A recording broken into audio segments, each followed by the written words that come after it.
ईश्वर को अनुभव किया जा सकता है। इंग्लैंड की कोलंबिया ग्रामोफोन कंपनी ने महात्मा गांधी का एक महत्वपूर्ण भाषण को रिकॉर्ड में भरा था, जो इस प्रकार है। संसार में एक ऐसी अपूर्व शक्ति विद्यमान है जो प्रत्येक वस्तु का संचालन करती है।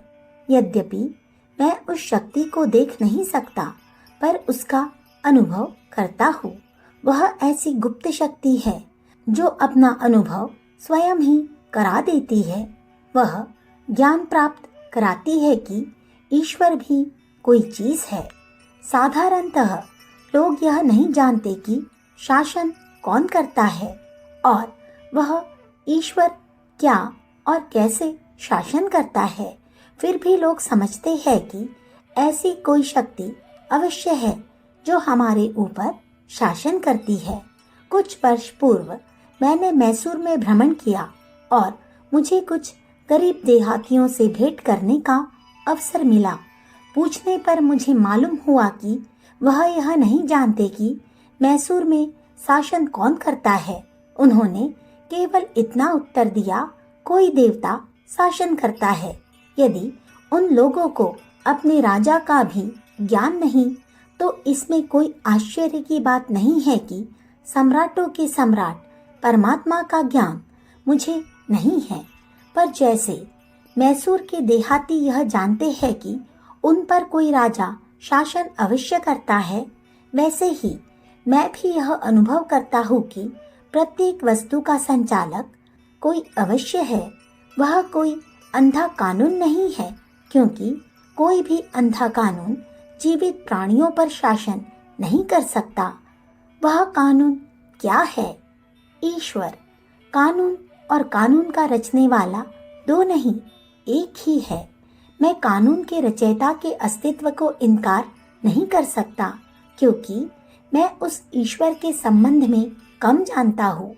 जैसे पृथ्वी के राजा का अस्तित्व न मानने से मुझे कोई खास लाभ नहीं हो सकता, उसी प्रकार ईश्वर का अस्तित्व न मानने से उसकी प्रतिक्रिया में कोई अंतर नहीं डाल सकता।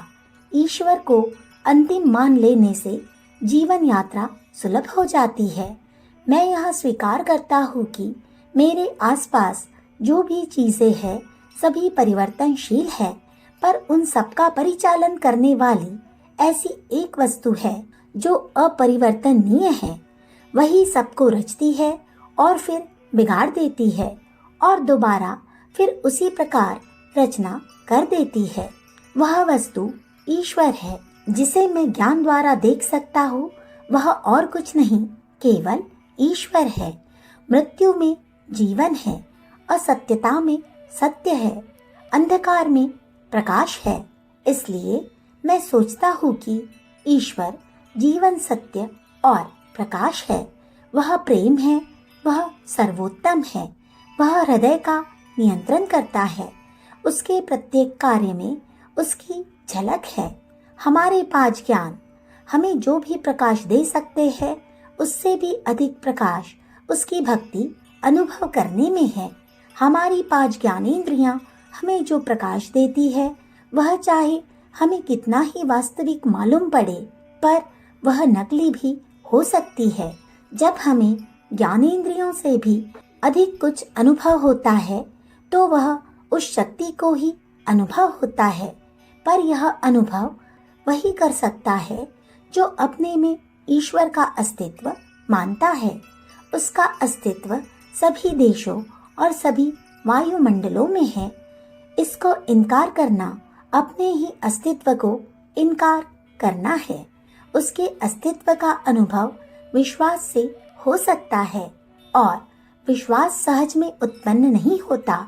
इसका एकमात्र उपाय संसार के आध्यात्मिक शासन में विश्वास करना है, अर्थात सत्य और प्रेम के कानून पर विश्वास करना। सत्य और प्रेम के विपरीत जो भी हो उसे न मानना और अपने विश्वास के अनुसार कोई काम करना सबसे सुगम उपाय है। मैं मानता हूँ कि ईश्वर का अस्तित्व तर्क से सिद्ध नहीं किया जा सकता है। विश्वास ही तर्क है।